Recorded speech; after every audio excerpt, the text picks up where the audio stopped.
couldn't get grease to go through the front wheel, so I've just popped it off and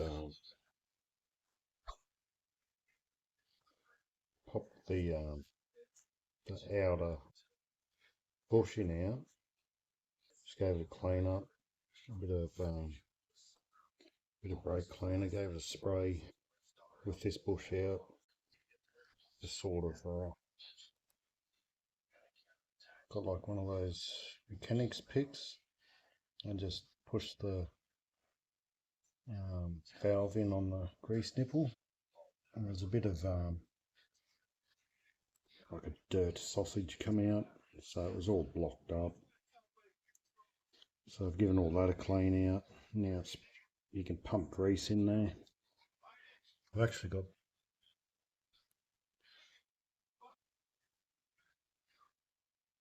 got these bushes on my next to buy list. The front bushes. The spindles aren't actually too bad. I thought they'd be a lot more shag. They're not too bad. It's only that paint that's rubbed off really, which you can feel. There's no gouges or anything anywhere. No flat spots, so still serviceable. There is a little bit of slop when you put the bushing on the spindle. A little tiny bit of slop, but not really enough to worry about at this point. I'd actually thought everything was going to be a lot worse, surprisingly. So that's good. So I'm just going to throw all this shit back on and give it a grease, throw a new split pin on. I'll do the other side. So that's pretty good. I thought they were going to be absolutely rooted, but on this one,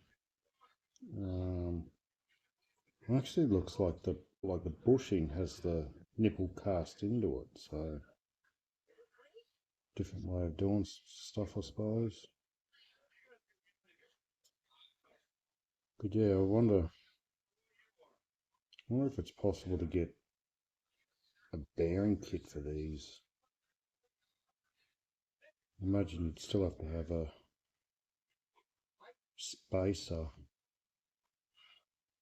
Yeah, you'd probably still have to have a spacer there with the bearings on the inside of the actual wheel hub, and having, you know, like an 1.5 inch spacer there to keep it off the back of the hub. The other side done, same sort of thing. Just the grease nipple was packed full of bloody dirt and grease. And pushed in with that little mechanics pick, and it'll come out like a dirt worm. I don't know what else to call it. So both them axles greasing again. I gave the spindles a bit of a hit as well. So yeah, it's that size. They're both pretty much worn the same. Like when you put the bushing on the spindles, a little bit of movement, not too much, like probably 1/4 of a mil. And same thing, there's no flat spots or anything on that other side, so it's all pretty good. At least I can get them bloody greasing again. That's not the best design, because on the axle spindle there's that cup there, but you know, when that's spinning, it's still going to be blowing dirt and grit up in it, so I don't know.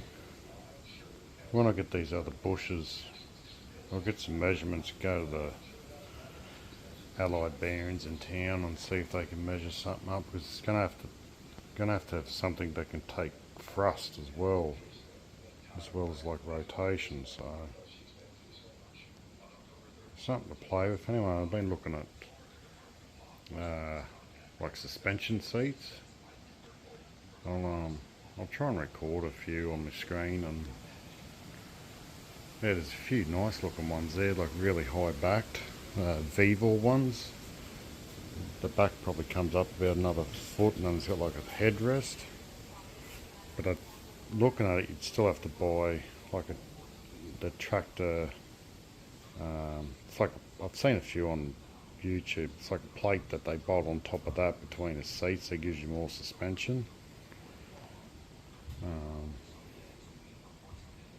Yeah, because anything's got to be more comfortable than the one that's on it. You can't adjust anything. It was just an idea I was playing with, watching videos today, so I'll try and screen record it and show you what I was talking about.